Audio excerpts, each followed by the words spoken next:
Actes en son chapitre 9, nous avons lu à partir du verset 17, qui nous parle ici de la rencontre d'un disciple appelé Ananias avec Saül ou Saul de Tarse. Pour comprendre le contexte de ce texte, le titre c'est la conversion de Saül.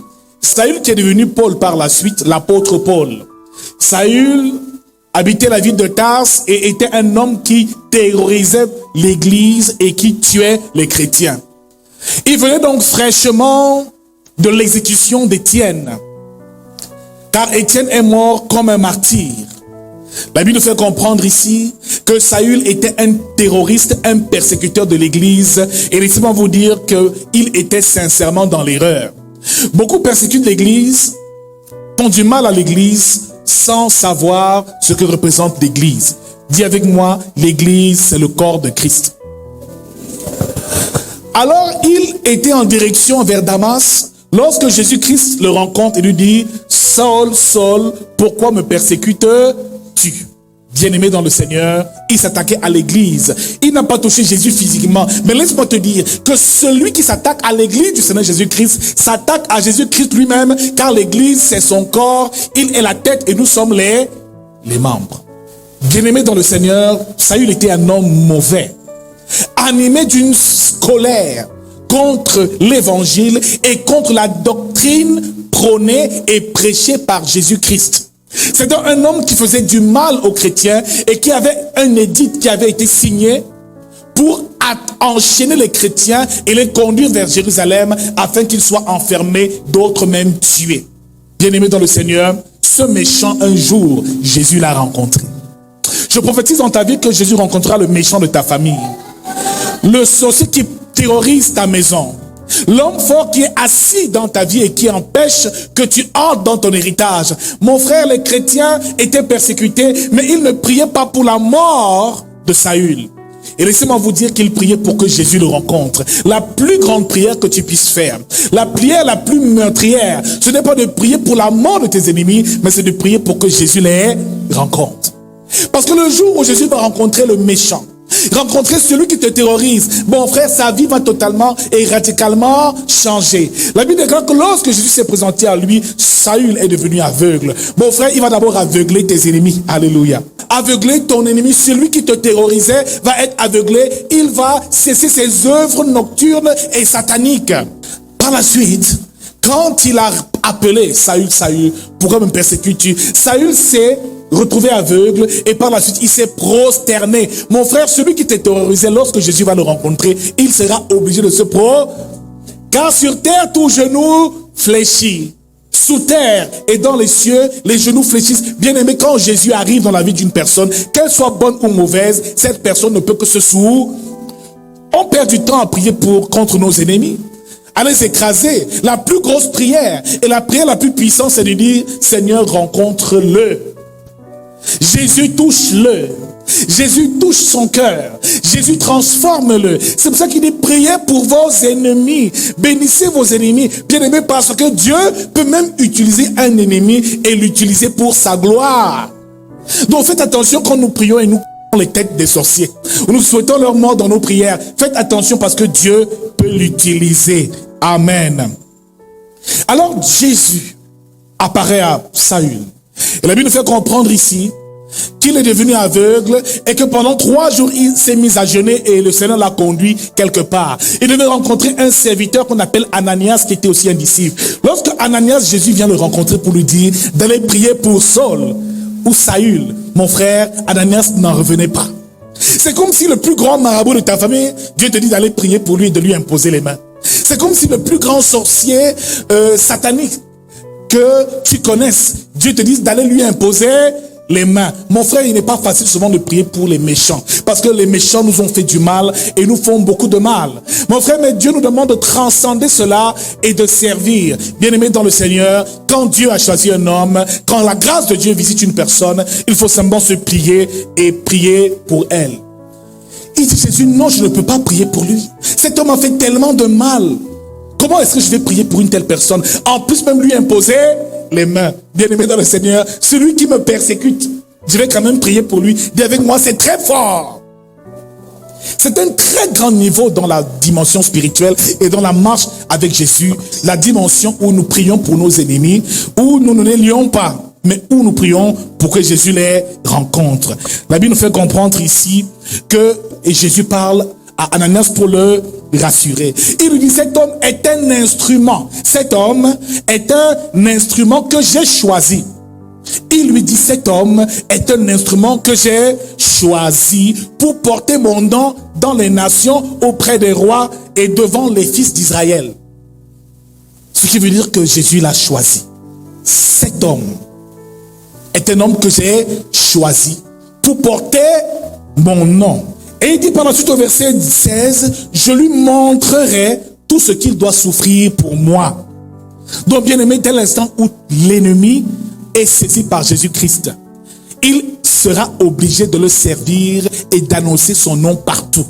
Donc celui qui vous terrorisait et qui allait de ville en ville vous enchaîner, ira maintenant de ville en ville pour prêcher la bonne nouvelle du royaume des cieux. Mon frère, voilà le secret de la conversion. La conversion, c'est la grâce de Dieu. Quand Dieu décide de convertir une personne, et lorsqu'une personne reçoit Jésus-Christ, c'est une grâce. Bien-aimé, Jésus-Christ ici a fait grâce à cet homme. Ananias lui dit ici, Saül, mon frère, le Seigneur Jésus qui t'est apparu sur le chemin par lequel tu venais, m'a envoyé pour que tu recouvres la vue et que tu sois rempli du Saint-Esprit. Donc Ananias n'a plus appelé Saül sorcier ou méchant, mais il lui a dit, mon frère, qui es-tu pour juger le serviteur de Dieu? Lorsque le Seigneur Jésus rencontre même un méchant, à ce moment-là, il se convertit et devient ton frère. Et Ananias considérait à présent Saül comme un frère. Il lui a dit, je vais t'imposer les mains. Et au moment où il a imposé les mains à Saül, des écailles sont tombées de ses yeux et il a commencé à voir.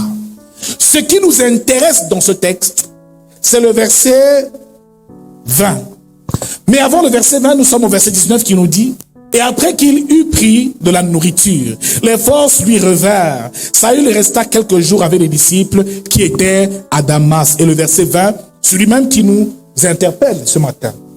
Et aussitôt, il prêcha dans les synagogues que Jésus est le Fils de Dieu. Ce qui veut dire, bien-aimé dans le Seigneur, qu'il faut comprendre une chose.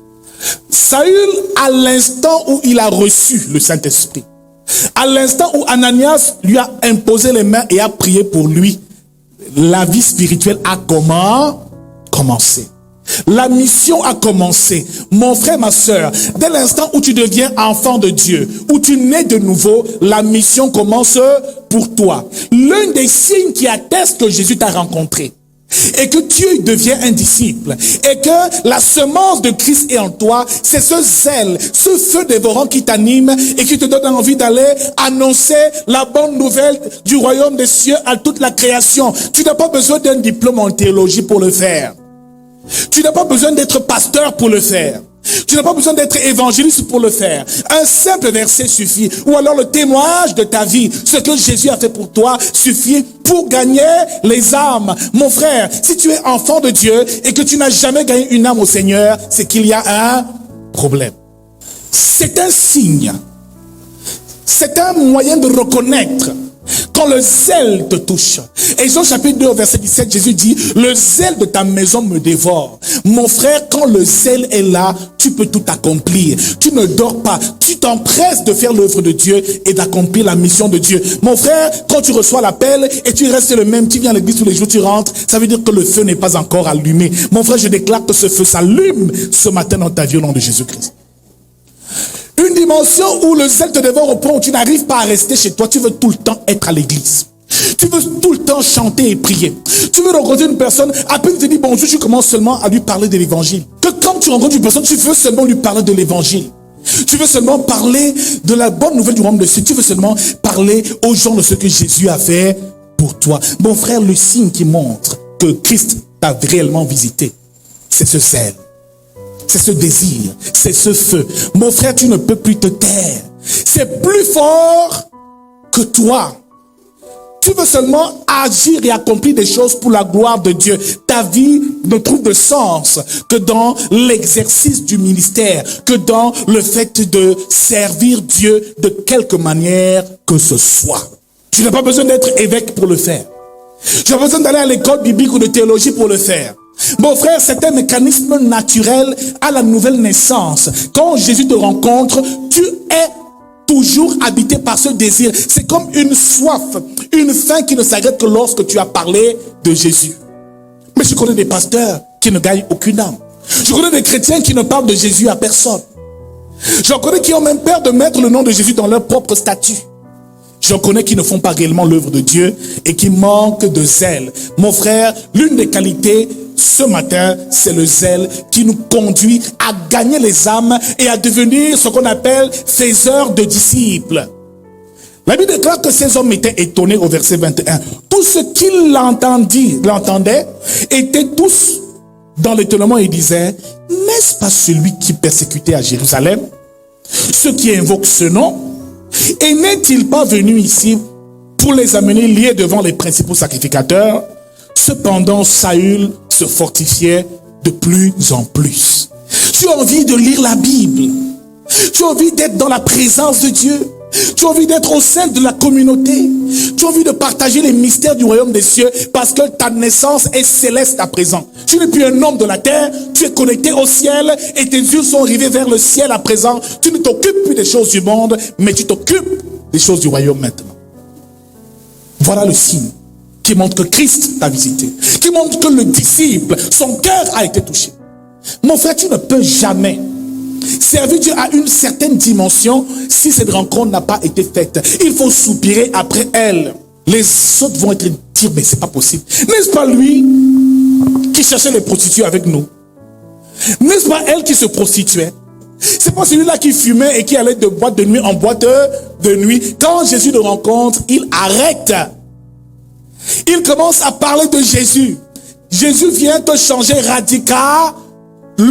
Tu ne peux pas recevoir Jésus, naître de nouveau et rester tel que tu es. Ce n'est pas possible si c'est le vrai Seigneur que tu as rencontré. Bien-aimé dans le Seigneur, que cette flamme, si elle est allumée en toi, qu'elle brûle davantage. Que ce feu, si il est allumé en toi, qu'il brûle davantage. Et que tu atteignes l'excellence dans ton ministère et dans l'appel que tu as reçu au nom souverain de Jésus-Christ.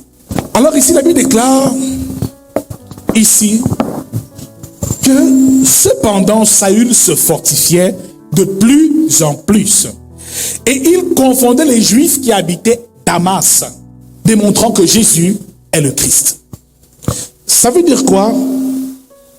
Que Saül, qui n'avait jamais marché avec les apôtres, qui n'avait même jamais cheminé avec les disciples, qui après avoir reçu le Saint-Esprit, et après avoir reçu la visitation d'Ananias qui a prié pour lui, s'est retrouvé à défendre et à prêcher le nom de Jésus-Christ. Mon frère, comme je l'ai dit, la semence de Dieu, quand elle est établie en toi, elle te pousse à parler.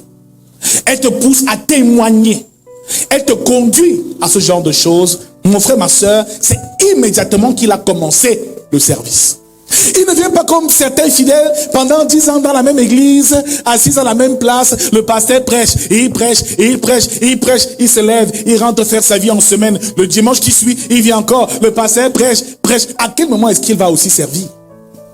Cette vie chrétienne est une mauvaise vie.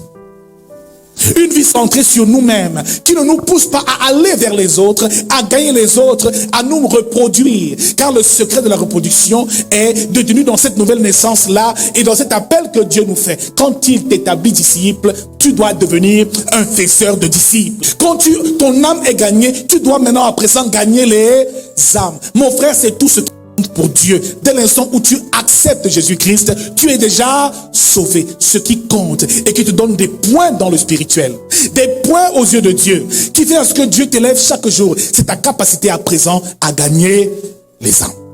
Rien d'autre. Tu es déjà sauvé, ça va pour ton salut.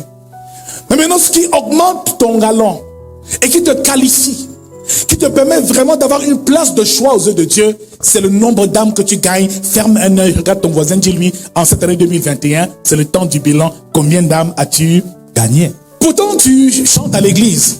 Pourtant, même, tu t'occupes même des nouveaux convertis. Pourtant, tu fais les annonces occultes tous les dimanches, très beau, avec ta belle veste ou ta belle robe. Tu fais les annonces au nom de Jésus-Christ. Quels que soient les plus beaux habits, les titres que tu portes, Ce qui te donne les galons aux yeux de Dieu, c'est le nombre d'âmes que tu gagnes, mon frère. C'est ce qui compte pour Dieu. Même si tu parles en langue plus que tout le monde, même si tu chasses les démons plus que tout le monde, même si tu opères des miracles plus que tout le monde, si le miracle n'a pas pour but de gagner les âmes, il ne sert à rien. Si le prodige n'a pas pour but de gagner les âmes, il ne sert à rien. La louange, l'adoration, tout ce que nous faisons a pour but de gagner les âmes à Christ. Tout ce que nous accomplissons dans le ministère, voilà la réelle raison. C'est que les âmes soient gagnées et qu'elles quittent des ténèbres pour l'admirable lumière de Christ. Ne nous trompons pas de cible.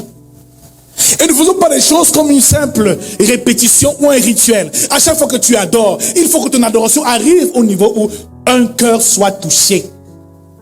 Tu n'adores pas seulement pour conduire le peuple de Dieu à Dieu, non. Pour notre plaisir personnel. Mais c'est parce que lorsque tu adores, en esprit et en vérité, même les voisins qui sont à côté se sentent touchés. Beaucoup tombent et se prosternent et reconnaissent leur état de pécheur. Et disent, Seigneur, je vais me répandre. Lorsque Pierre a prêché. Dans Actes chapitre 2, après la Pentecôte, la Bible déclare que 3000 âmes ont été gagnées seulement parce qu'il a parlé. Mon frère, la prédication doit conduire à gagner les âmes. Tout message qui ne te pousse pas à aller gagner les âmes, à aller parler de Jésus-Christ, de devenir faiseur de disciples, est un message vain. En réalité, ce que Jésus désire, c'est que nous gagnions les âmes. Mon frère, c'est le message le plus important. Parce que beaucoup attendent d'avoir fait 10 ans à l'église avant de servir. Beaucoup attendent de faire 20 ans sur place avant de devenir faiseur de disciples. Mon frère, il ne faut pas faire de théologie pour cela. C'est quelque chose de naturel qui est dans notre ADN. Qui est dans notre ADN. N'attends pas que je t'amène ici et je te consacre évangéliste pour le faire. Ton simple témoignage de ce que Jésus a fait pour toi suffit pour qu'une âme soit sauvée. Cette vie chrétienne où on est centré sur nous-mêmes, où on prie seulement pour nous-mêmes, où on est seulement entre nos 4 murs dans nos chapelles, c'est de la sorcellerie. Ça n'a rien à voir avec l'évangile. Si tous les dimanches, pendant 5 ans, 10 ans, on se retrouve ici, ensemble, à prier, à chanter, c'est qu'on est purement et simplement inutile. On ne joue même pas le rôle que Dieu veut que l'on joue, car il a fait de nous la lumière du monde. Ce n'est pas ici qu'on doit briller, c'est dans le monde. Reçois dans l'église, maintenant va gagner le monde et va éclairer ce monde. Voilà la mission que nous avons reçue. Ce n'est pas ce que nous faisons tous les jours ici. Ta vie à présent, c'est de gagner les âmes. C'est un mode de vie, c'est une culture. À présent, cesse de rester sur place, commence à marcher. Que cela devienne ton centre d'intérêt. Que cela devienne ta priorité. Que cela devienne ta raison de vivre. C'est à ce moment-là que tu pourras jouir d'un certain nombre de choses que tu n'as peut-être pas encore expérimenté à partir de ce jour. Ce message nous concerne tous. Bien-aimés dans le Seigneur, pourquoi devons-nous gagner les âmes? Pourquoi devons-nous faire des disciples? Quelle est réellement la raison pour laquelle nous devons le faire? Parce que c'est bien beau de vous dire, allez faire des nations de disciples. Mais pourquoi est-ce que je devrais faire une telle chose? Parce qu'il y en a beaucoup qui ne le font pas parce qu'ils ne comprennent même pas pourquoi il devrait le faire. Je dis, sauver, ça me suffit. L'homme, généralement, quand il a mangé, quand l'autre est mangé ou pas, ça m'intéresse. Mais tu dois comprendre que ton salut est lié à leur salut. Ton salut est lié au salut des autres. Tu dois le comprendre. Que ton salut est lié au salut des autres. La première raison que tu dois noter ce matin, sur pourquoi gagner les âmes, se trouve dans Jean chapitre 21 au verset 17 lorsque Jésus a parlé à Pierre. À la mer de Tibériade, il dit à Pierre, m'aimes-tu? Pierre dit, Seigneur, tu sais que je t'aime. Et Jésus lui dit, paie mes brebis. Le fait de gagner les âmes est la plus grande preuve d'amour qu'un disciple peut manifester envers son Dieu. Si tu dis que tu aimes Dieu et tu aimes le Seigneur que tu sers, le seul moyen de lui manifester de l'amour, d'être sûr pour lui que tu l'aimes, c'est de paître ses brebis. Ça veut dire, c'est de les gagner, c'est de les conduire, c'est de les assister. C'est la plus grande manifestation de l'amour divin dans nos cœurs. Tu ne peux pas dire que tu aimes Dieu et tu n'as rien à faire avec ses brebis. Tu ne peux pas dire que tu aimes le Seigneur Jésus, que tu adores tous les jours, que tu loues tous les jours, tu viens témoigner tous les jours. Il m'a fait du bien et tu n'as pas le souci de ces âmes qui se perdent dans le monde. Pour ces âmes-là, Dieu nous demandera les comptes. Il dira, je ne t'ai pas sauvé pour rien. Il dira, je ne t'ai pas racheté pour rien. Juste pour que tu travailles, tu aies de l'argent, tu sois béni, ça ne l'intéresse pas. Maintenant que tu es sauvé, qu'est-ce que tu fais du salut que tu as reçu? Dès l'instant où tu commences à t'engager à le servir, à t'engager à gagner les âmes, à t'engager à faire des disciples, à commencer à œuvrer, à perdre même son troupeau, bien aimé dans le Seigneur, c'est à ce moment-là que tu auras réellement aimé Jésus. Bien aimé dans le Seigneur, avant que Jésus ne ressuscite, il a appelé les disciples. Suivez-moi, je ferai de vous des pécheurs d'hommes. Il ne s'est pas rassuré de l'état de leur cœur. Mais quand il ressuscite, il vient dire, m'aimes-tu?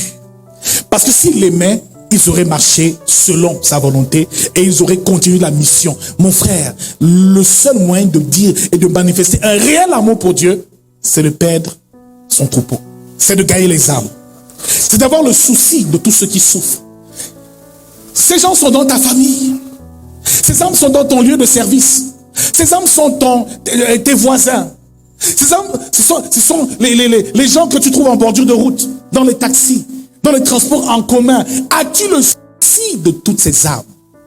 C'est alors que Dieu verra réellement que tu l'aimes. Qu'il saura que mon frère, ma soeur, mon fils, ma fille a le souci de mes brebis. C'est alors qu'il va t'élever et te faire entrer dans un règne de gloire que tu n'auras jamais imaginé.